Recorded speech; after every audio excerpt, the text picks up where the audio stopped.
Okay, Dr. J, so I just had my Botox done a little bit, you know, a little stick here and there, but nothing anybody can't handle. I started doing this with you, so I'm 40 tomorrow.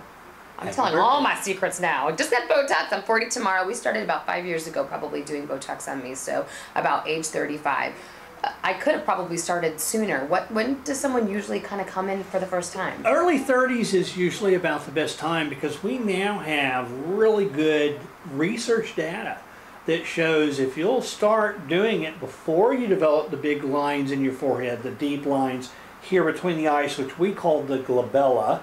Okay. If you'll start doing Botox before those develop, you can prevent them from ever happening. Yeah, right. And so when you look at some of the men, Tom Selleck's a famous one that has these really deep creases. Yeah. Had they started in their 30s, they would have never had to do that. They didn't have Botox. They didn't have Botox back then. Or we Tom do. Selleck. We do. Okay, so then preventative is the key. Obviously, someone can come to you 35 and 40, but if they had a lot of sun exposure, sun time, I've seen girls in their 30s who have really prominent lines. You can always see improvement, but it's not going to be as good as if you had caught it before. Well, the thing I remember about Botox is it has a really unique and important place in cosmetics. It's all about the wrinkles we get when our face is active. Almost all the other technologies we're talking about, they're after those wrinkles that are there when our face is just sitting. It's called passive wrinkles. And they can do a great job for that. But nothing touches Botox and those wrinkles we get here, even in our lips when our face is moving.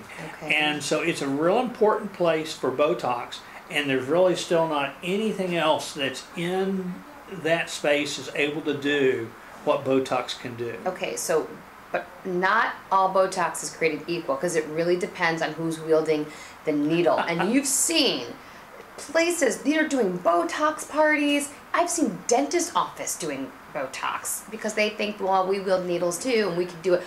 It's not all administrators are created equal here. Botox really requires an understanding of the anatomy of the muscles, and it really requires, for want of a better term, an artistic flair. Some people like a bit of a brow lift. A lot of men in particular don't. Okay. That changes how you do the Botox based on what the patient wants, on what their face shape is, on what their lines are. Okay. And so it takes an understanding of that muscle, and it takes an understanding of how Botox works. A lot of folks think they can come in and get a brow lift, and you can. But you have to understand that when you get a brow lift, you've done that by leaving certain muscles untouched by Botox. Okay. You have to be able to visualize that and put the Botox where you're needed to get the response you're after. See, and I am a very expressive person, so people may not even know that I've had Botox done because so many people think, oh, you lose your expression, you don't look as natural, you can tell you've had it done. I would guess nobody would ever know I ever had Botox. Yeah, and if it's done right and done in right dosage, you can keep your expression. Yeah. It just takes out the intense wrinkles, and it makes that haggard look, or what we hear all the time, tired look, go away. Yep, and it's an instant gratification thing where you can come in, it's a short appointment, and something that you can maintain, every 3 to 6 months? And it's also really safe.